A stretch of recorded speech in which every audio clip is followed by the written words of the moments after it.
습니다. 저는 마틴 노이준스 목사님의 설교를 자주 들어요. 유튜브로 음성 파일로 소개되지만은 많이 듣곤 합니다. 뼛속까지 배우고 싶은 열망 때문에 그런데요. 어디 마틴 노이준스 목사님이 예수님 같겠어요? 우리 예수님이 산에 올라가셔서 제자들에게 말씀을 증거하실 때 많은 제자들이 모였고 사람들도 모였죠. 얼마나 뭉클했을까요? 제가 존중하는 한 믿음의 선배의 설교에도 제가 감동을 받는데, 하나님이신 예수님이 설교하셨을 때 얼마나 사람들은 흥분되고 감격스러웠을까요? 상상만 해봐도 행복하지 않나요? 천국에 가서 우리 주님 찬양은 하겠지만 설교를 듣게 될지는 모르겠어요. 듣고 싶어요. 예수님의 설교도 듣고 싶어요. 주님의 가르침은 권세가 있었고 은혜로웠기에 설교를 듣는 많은 사람들은 바리새인들과 다르다고 말했어요.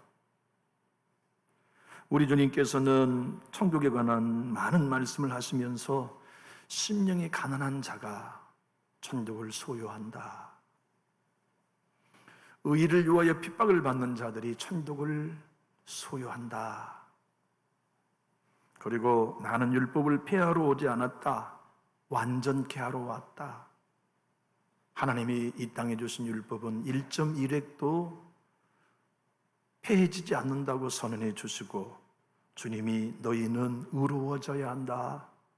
천국을 소유한 백성들은 바리새인의 의보다 나아야 한다고 말씀하실 때 감동이 아마 줄어들었을지도 몰라요. 왜냐하면 바리새인의 의는 누구도 따라갈 수 없는 의였기 때문이죠. 그런데 바리새인의 의보다 더 나아야만 천국에 갈 수 있다는 말씀은 부담되지 않았겠어요? 여기 여러분들께 우리 주님이 너희는 목사보다 더 의로워야 한다고 한다면 여러분 얼마나 부담되겠어요? 그런데 바리새인보다 의로워야 된다고 말씀하시면 행위의 신앙을 두고 이런 말씀이 아니었어요. 속에 관한 말씀이었죠. 마음에 관한 말씀이요. 바리새인의 신앙의 초점은 언제나 사람에게 있었어요. 사람이 어떻게 볼까? 사람이 어떻게 나를 존중하게 할 수 있을까? 사람 앞에 나의 경건과 의로움을 얼마나 더 드러낼 수 있을 건가? 하나님을 의식하고 하나님을 생각하는 신앙이 아니라 늘 사람의 관점을 두었죠. 주님은 가르치셨어요. 사람에게 관점을 두는 신앙의 목표는 딱 하나다. 외식이다. 진짜 너희가 하나님의 나라를 소유했다면 외식에 신앙하지 말고 너희 속을 봐라. 너희 마음을 관리하라는 말씀을 주님이 들려주셨죠. 왜냐하면 하나님은 중심은 마음을 보시기 때문에. 주님은 여러분과 저의 몸으로 나와 있는 예배만을 원하시는 게 아니에요. 마음을 원하세요. 내 마음이 하나님을 사랑하고 내 마음이 예수 그리스도를 의지하고 내 공로 내려놓고 주님 내 행위는 하나님 앞에 설 자격이 없어요. 오직 예수께서 십자가로 이루어진 공로 외에는 내가 아버지께 나갈 수 있는 자격은 없습니다 하는 배고픈 마음, 의에 줄이고 목마른 마음을 주님이 원하시죠. 오늘 주님께서는 사람을 두 가지로 분류하셨어요. 하나님의 백성과 이방인으로 말이죠. 주님의 가르침은 명쾌해요. 이방인도 계시를 받고 하나님의 나라의 백성도 계시를 받는다. 이방인은 돈의 계시를 받고 돈의 감동으로 일생을 살고, 하나님의 나라의 백성은 하나님의 말씀과 성령의 감동을 받고 계시를 받아 일생을 살아간다고 하신 말씀이죠. 이방인의 가치체계가 아닌 하나님의 나라의 백성으로서의 가치체계, 세계관, 관점으로 살아가는 사람들이 하나님의 나라의 백성이요 이방인과 다른 그리스도인의 삶이라는 걸 말씀하세요. 주님은 그 한 예를 보물을 어디에 쌓느냐에 두고 일러주셨어요. 21절에 주님은 이렇게 말씀하셨죠. 내 보물이 있는 그곳에는 내 마음도 있느니라. 이방인의 가치체계 세계관은 늘 보물을 땅에 두고 살고 쌓고 살지만, 하나님의 나라의 백성은 하늘에 쌓고 사는 삶을 산다는 것을 가르치시면서 사람은 돈과 하나님을 겸하여 섬길 수 없다고 24절에서 말씀하셨죠. 우리 큰 소리로 한번 읽어봅시다. 한 사람이 두 주인을 섬기지 못할 것이니 혹 이를 미워하고 저를 사랑하거나 혹 이 일을 중히 여기고 저를 경히 여김이라. 너희가 하나님과 재물을 겸하여 섬기지 못하느니라. 이방인의 가치체계는 주인 만몬의 계시를 받고 사는 거예요. 주님의 가르침이고, 하나님의 나라를 사는 백성들은 하나님의 계시, 성령의 계시를 따라 살아가는 삶이다. 그래서 하나님의 나라를 사는 사람은 우선순위가 그의 나라와 그의 의를 구하는 것이어야 함을 오늘 33절에서 말씀하셨어요. 그런즉 너희는 먼저 그의 나라와 그의 의를 구하라. 그리하면 이 모든 것을 너희에게 더하시리라. 여러분, 우리 성경에는 먼저라는 부사를 썼지만 헬라의 원어에는 우선순위라고 주님이 말씀하셨어요. 여러분, 우리 먹을 것, 마실 것, 입을 것 필요하지 않는 사람은 없어요. 목사라도 먹을 것이 필요하고 마실 것이 필요하고 입을 것이 필요하죠. 사람은 누구나 다 하나님의 나라의 백성이라도 먹을 것, 마실 것, 입을 것 필요해요. 그런데 구원받고 천국을 사는 백성이라면 우선순위가 그의 나라와 그의 의를 구하는 것이어야 함을 주님이 천국 백성들에게 일러주신 거죠. 여러분, 돈을 땅에 쌓고 살아가면 반드시 따라오는 것이 염려다고 주님이 가르치셨어요. 만몬의 계시를 받고 살아요. 그래서 땅에 보물을 쌓고 사는 삶은 끊임없는 염려가 따라온다는 거죠. 그래서 너희가 진정 천국 백성으로 산다면, 너희가 하나님의 나라의 백성으로 산다면 염려하는 거 멈춰라 하고 명령하신 거예요. 우리 성경에는 염려하지 말라는 단순 명령으로 되어 있지만 주님이 원래 헬라어로 하신 말씀은 따라해 볼까요? 염려하는 일을 당장 멈춰라. 하나님의 나라를 사는 사람도 염려가 있죠. 염려 없는 목사가 어디 있겠고 염려 없는 성령의 사람이 어디 있겠어요. 그런데 하나님의 계시를 받고 사는 사람이라면 염려가 올라올 때마다 당장 멈춘다는 것, 그것이 우리 주님이 염려하지 말라는 말씀이에요. 왜냐? 하나님이 너희 아버지시니까, 하늘의 아버지시니까. 여러분, 소유한 거 조카들에게 주시나요? 여비는 줄 수 있지요. 교통면 줄 수 있지만 여러분이 소유한 동산과 부동산은 자녀들에게만 주어지는 것 아닙니까? 예수님은 하늘 아버지가 너희 아버지인 이상 그분의 계시 안에 따라가서 그의 나라와 의를 구하면 그 모든 필요는 덤으로 준다, 더하여 주신다는 말씀이죠. 그래서 오늘 보면 30절로 31절의 말씀을 우리 한번 읽어보면 주님이 이렇게 명령하셨어요. 같이 한번 읽어볼까요? 오늘 있다가 내일 아궁이에 던져지는 들풀도 하나님이 이렇게 입히시거든 하물며 너희일까 보냐. 믿음이 작은 자들아, 그러므로 염려하여 이르기를 무엇을 먹을까, 무엇을 마실까, 무엇을 입을까 하지 말라. 여러분, 하나님의 나라가 뭘까요? 우리에게 임한 하나님의 나라는 어떤 나라일까요? 그 나라는 정치적인 나라가 아니에요. 눈에 보이는 물질적인 나라도 아니에요. 군대의 힘으로 세우는 군사적인 나라도 아니에요. 눈에 보이지 않는 불가시적인 나라요, 영적인 나라이며 우리 속에 임하는 나라예요. 하나님의 나라는 공간이 아니라 통치의 영역이죠. 여러분, 그렇게 경험해 본 적이 없나요? 다른 사람들이 나를 보면 당신은 기쁠 일이 전혀 없을 만큼 가정에 어려움이 많은데 뭐가 그렇게 기뻐서 즐거워하십니까? 당신의 형편이 내 형편이라면 나는 근심 걱정으로 주저앉아 버릴 터인데 어떻게 예수 믿는 당신은 그 가운데도 그렇게 평안할 수 있습니까? 그것은 그들이 몰라요. 왜냐하면 우리 안에 있는 희락이나 평강이나 의는 하나님의 나라가 우리에게 제공해 주신 것이지 우리의 열심과 믿음으로 만들어낸 것이 아니기 때문에 그래요. 문제는 많은데 노래하고 찬송하면 내 안에 평안이 찾아오면 우리 믿음 좋아서 그런 거 아니에요.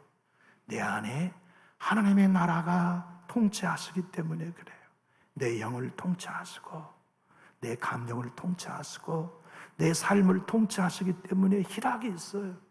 지금 나는 울어야 할 처지인데 기쁨이 있어요. 지금 나는 눈물 흘려야 할 처지인데 행복이 있어요. 이유는 하나님이 나를 당신의 나라로 다스리시고 통치해 주고 계시기 때문이라는 걸 주님이 가르쳐 주시죠. 그런데 여러분 생각해 보신 적 많죠. 내 가정의 형편을 생각해 보면 빵꾸 나야 돼요. 한 달을 살고 나면 분명히 수입보다 지출이 더 엄청 많아요. 그래서 모든 일들이 이건 산수적으로 생각해 보면 빵꾸 나야 되는데 매달 채워져요? 살아가져요? 이유는 뭐냐면 하나님이 덤으로 더해 주신 복 때문에 그래요. 여러분 수입과 지출을 계산해 가지고 야 이번 달에도 우리는 수입이 훨씬 많았다 하는 가정이 있나요? 모든 가정은 지출이 많아요. 그런데도 우리의 삶이 사라지는 건 알 수 없이 하나님이 덤으로 채워주시는 덕분이에요. 어떻게 채워졌는지 계산도 안 돼요. 누구를 채워줬는지 대해 기억도 나지 않아요. 근데 매달을 매년을 살고 나면 늘 소용한 것들을 필요한 만큼 채워주신 걸 경험하니 이게야말로 덤이 아닌가 하는 생각을 갖지요. 하여 더해 주시려는 이 본문을 쉬운 성경은 덤으로 주실 거라고 번역했는데 우리 33절을 쉬운 성경 번역본으로 우리 가정에 임한 은혜를 감사하며 읽어봅시다. 시작. 먼저 아버지의 나라와 아버지의 의를 구하여라. 그러면 이 모든 것이 너희에게 덤으로 주어질 것이다. 이 은혜로 우리 살았어요. 먹을 것 구하지 않고 하나님의 나라를 우선으로 구했는데 입을 것 찾지 아니하고 목숨을 위하여 병원 찾기 전에 하나님의 의를 구하며 살았는데 주님이 내 자녀들을 덤으로 채워 여기까지 인도하셨네. 내 가정을 덤으로 채워서 하나님이 여기까지 이끌어 주셨네. 우리 교회를 덤으로 채워서 그 모든 것들이 부족하지 않게 오셨네. 이걸 경험하는 사람은 성령의 계시 안에 있는 사람들만 누리는 복이에요. 땅에 있지만 하나님의 통치를 경험하고 내 마음과 내 생각을 성령의 지배 아래서 하나님의 나라를 살아가는 사람들, 그들은 소유를 땅에 쌓지 아니하고 하늘에 쌓고 산다고 말씀하셨죠. C.S. 루이스는 이렇게 고백했어요. 우리 한번 이 믿음의 증인의 이야기를 크게 한번 읽어봅시다. 천국을 목표로 삼으면 땅이 덤으로 주어진다. 땅을 목표로 삼으면 아무것도 얻지 못할 것이다. 예수 믿고 하나님의 통치, 하나님의 나라를 사는 사람들에게 마음이 땅이 아니고 하늘에 있게 하시는 이유는 무엇입니까? 죽고 나면 모든 걸 얻게 하시기 위한 아버지의 배려이시죠. 우리 모두가 하나님의 나라의 삶을 살고 하나님의 통치를 살아간다면 우리에게는 감동이 있어요. 계시가 있어요. 왜냐하면 하나님이 통치하신다는 건 말씀하신다는 뜻이고 간섭하신 뜻이고 우리의 삶을 당신의 우정에 따라 이끄신다는 얘기 아닙니까? 그런데도 감동이 없다면 거짓말 아닌가요? 주님이 우리를 다스리시고 말씀하시며 이끄시는데 그 감동과 계시가 없다면 불가능한 일이 아닙니까? 하나님의 나라를 산다는 건 이방인과 달라요. 이방인은 확실한 계시를 받고 살아요. 누구의 계시냐? 만몬의 계시입니다. 누구의 계시냐? 만몬의 감동입니다. 그런데 하나님의 나라를 사는 사람의 계시는 하나님의 계시예요. 성령의 계시예요. 내 생각이 달라야 되는구나. 내 마음이 달라져야 되는구나. 내 삶의 목표가 달라져야 되는 것을 하나님의 나라 통치 안에 살아가는 사람들은 하늘나라를 바라보며 살아가는 거죠. 그것이 곧 무엇입니까? 그의 나라를 구하고 그의 의의를 구하는 거죠. 세상 만몬의 계시를 받는 사람의 목표는 내 나라입니다. 내가 더 많은 부동산을 갖는 내 나라, 내가 더 많은 물질을 갖는 내 임의대로 내 삶을 통제할 수 있는 내 나라, 내가 갖고 싶고 누릴 수 있는 것을 얼마든지 필요할 때 구매할 수 있고 구입할 수 있는 내 나라를 꿈꾸는 것이 이방 나라 만몬의 계시 가운데 살아가는 사람들이라면, 하나님의 통치를 받아서 하나님의 다스림을 경험하는 사람이란 주님이 말씀하시며 감동하심에 순종하여 그분의 뜻 가운데 살아가는 삶, 그리고 그가 누리는 의는 내 행위의 의가 아니라 하나님이 제공하시는 값없는 의, 믿음으로 예수께서 십자가에서 율법의 모든 요구를 이루시고 내가 받아야 할 모든 죄의 대가인 저주를 대신 받아주심으로 그를 믿는 자에게 값없이 의롭다 해주시는 하나님의 의, 아버지의 의, 그 의를 구하는 사람. 그래서 사도 바울은 로마서 5장 1절로 2절에 이렇게 선포했지요. 그러므로 우리가 믿음으로 의롭다 하심을 받았으니 우리 주 예수 그리스도로 말미암아 하나님과 화평을 누리자. 또한 그로 말미암아 우리가 믿음에 서 있는 이 은혜에 들어감을 얻었으며 하나님의 영광을 바라고 즐거워하느니라. 하나님의 나라를 사는 사람은 하나님과 평화합니다. 원수가 아닌 아버지와 자녀임을 경험합니다. 하나님의 나라를 사는 사람은 은혜 안에 들어갑니다. 예배하면서도 은혜 안에 들어가고, 성경을 읽으면서도 은혜 안에 들어가고, 찬송하면서도 은혜 안에 들어가고, 은혜 없이는 살 수 없다는 걸 알고 매 순간 은혜 안에 들어가요. 그리고 그 은혜 안에서 즐거워하면서 이 몸이 변화될 영광의 나라, 내 주님께서 내 눈물과 헌신을 보상해 주실 그 나라를 꿈꾸면서 그때까지 늘 하나님의 나라를 구해요. 사람이 내게 어떻게 말했냐에는 잊어버리고, 사람들이 나에 대해 어떤 평가를 내리느냐는 내려놓고, 하나님이 나를 어떻게 평가하시는가? 나는 성령의 지배 아래에 있는가? 나는 하나님이 다스리심에 순복하고 있는가? 내 가지고 있는 시간과 건강과 재능을 아버지가 원하신 대로 사용하고 있는가? 죽기 전까지 그거 하나를 구하는 게 하나님의 나라와 의를 구하는 것이라고 가르쳐 주신 거죠. 여러분, 빌리그리엄 목사님을 잘 아시죠? 그분이 써놓은 죽음 그 이후의 책, 그가 죽기 전에 쓴 책이에요. 세계 많은 그리스도인들에게 죽음을 준비하는 일에 도움을 주고 싶어서. 그는 그 책에서 이렇게 말합니다. 나는 죽음이 두렵지 않는다. 왜냐하면 천국의 기쁨이 나를 기다리고 있기 때문이다. 나의 가장 큰 소망은 내일에 대한 소망 중에 오늘을 살고 영원토록 주의 전에 거할 준비를 갖추는 것이다. 이 책을 읽는 그대여, 그대가 하나님의 나라의 백성이라면 그 나라가 임할 준비를 갖추는 자가 되려야 하지 않는가? 사랑하는 교회 여러분, 우리 모두가 예수 믿는 사람이라면 살아도 그 나라 안에 살고 하나님의 의의를 추구하고, 주님, 사나 죽어나 내가 주의 것입니다. 나는 하나님의 통치 아래 있습니다. 나는 돈의 계시가 아닌 성령의 계시 안에 있습니다. 그것이 내 삶의 목표입니다가 그의 나라와 그의 의의를 구하라는 주님의 산상수훈의 결론이거든요. 여러분, 순교자가 어디 전 세계에 없는 나라가 있겠습니까? 우리나라에도 많고, 우리나라의 천주교나 개신교가 들어와 순교하는 이들보다 일본은 순교자가 훨씬 많아요. 헤아릴 수 없이 많아요. 영국에는 패트릭 해밀턴이라고 하는 젊은 목사가 설교했다는 이유 하나로 화형당해 순교했어요. 겨우 24살에. 그는 부자였고 귀족이었어요. 그러니 목사이지만 자기에게 몸종이 있었죠. 화형장에 올라가 활활 타오른 불길 앞에 섰을 때 그는 자기의 값비싼 귀족의 겉옷을 벗었어요. 그리고 자기의 종 몸종에게 여보게 이제 이 옷은 내게 필요하지 않는 것 같네.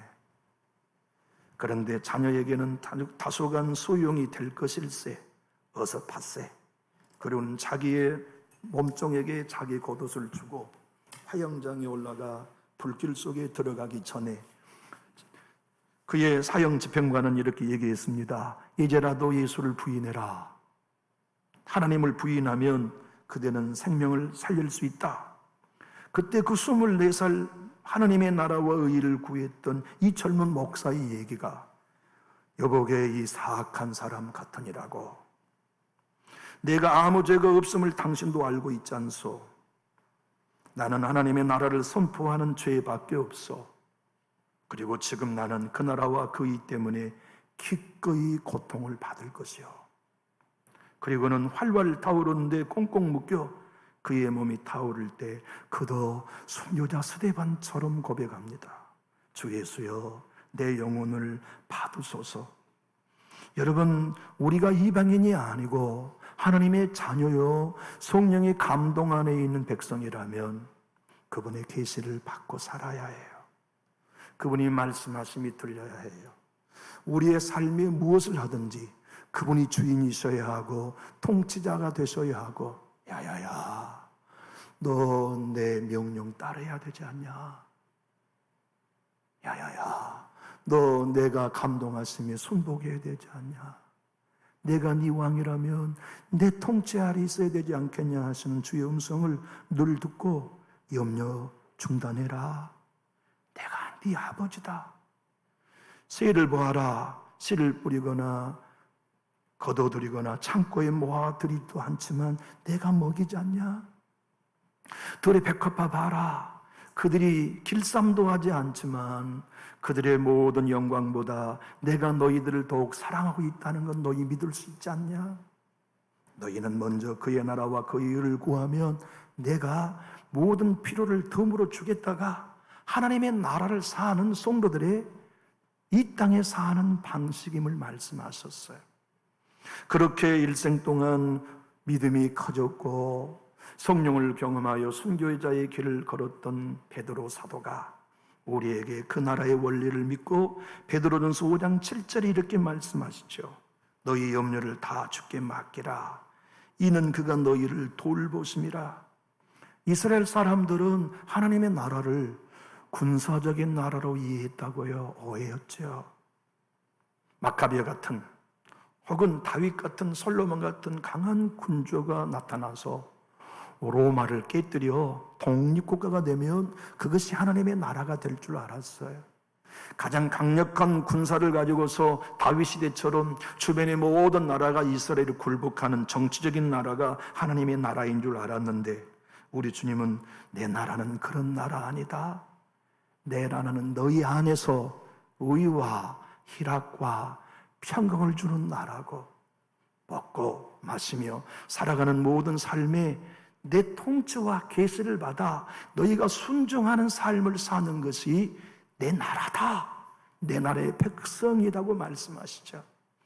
여러분과 제가 인생을 살아가면서 병연고절인 누가복음 11장 21절의 말씀을 우리 자신에게 적용할 수 있을까요? 또 여기 있다 저기 있다고도 못하리니 하나님의 나라는 너희 안에 있느니라. 여러분, 지난 한 주간 하나님의 나라를 사셨나요? 지난 한 주간 야야 그 마음은 내가 준 마음 아니니 내려놔라 하실 때 왕이신 하나님의 통치 앞에 내려놓았다면 우리가 하나님 나라 산 거예요. 야야, 네 시간의 주인이 나다. 네 소유의 주인이 나다. 내가 너에게 명령하며 계시하고 감동한 대로 네 삶을 살아라. 내 순종하며 살아가는 삶이 하나님의 나라를 사는 그리스도인의 삶이죠. 우리가 교회에 주일 한번 나와 예배함으로 그리스도인으로 사는 게 아니에요. 교회에 나와 예배하고 난 나머지 시간을 왕 되신 그분이 다스리시고 감동하심을 따라 순종하며 사는 삶, 그게 그리스도인의 삶이 아닙니까? 우리의 마음속에 알 수 없는 평안과 기쁨을 주신다면 이것이 주의 나라의 선물이군요. 찬양을 통하여 남들이 알 수 없는 위로를 주시면 이것이 하나님의 나라의 다스림이군요. 주변에 눈에 보이고 귀에 들리는 건 절망밖에 없지만 하나님이 주시는 소망 내 안에 생겨난 걸 보면 이것이 하나님의 다스림이군요. 주여, 내가 이 땅에 있으나 하나님의 나라 안에 살고 싶어요. 내가 이 땅을 살아가지만 하나님의 통치 아래 있고 싶어요. 주님, 다스려 주세요. 당신이 내 왕이에요. 당신이 나의 구주예요. 내가 입고 있는 의의는 하나님의 의예요, 예수의 의예요. 여러분과 제가 하나님의 의의를 사모하면 사모할수록 내 안에 죄가 더 잘 보입니다. 유리창이 깨끗해질수록 창밖이 잘 보인 것처럼 우리 영이 복음으로 깨끗해질수록 내 자아가 잘 보여요. 내 안에 아말렉이 더 잘 보여요. 내 안에 소경 맹인 바디메오가 있다는 걸 더 잘 보여요. 내 마음 자아의 생명은 완전히 쑥대에 받치요, 가시 엉겅퀴로 가득하다는 걸 보게 돼요. 부패했고 희망이 없고 의로움이 없고 나를 드러내고 싶어하며 하나님을 대적하는 자기의, 그래서 하나님의 나라와 하나님의 의의를 구하는 사람은 절망해요. 오라, 나는 곤고한 사람이로다. 누가 이 사망의 몸에서 나를 건져내려고 애통해요. 다른 사람 때문은 아닙니다. 내 안에 하나님과 상관없는 죄가 너무 많아서. 그래서 그가 절망하고 낙심하면 할수록 놀랍게도 더 큰 소망이 생겨요. 왜냐하면 하나님의 의가 값없이 그에게 전가됨을 믿기 때문이죠. 그래서 사도 바울은 갈라디아 3장 27절에 누구든지 그리스도와 합하기 위하여 침례를 받은 자는 그리스도로 옷 입었느니라. 그게 하나님의 의예요.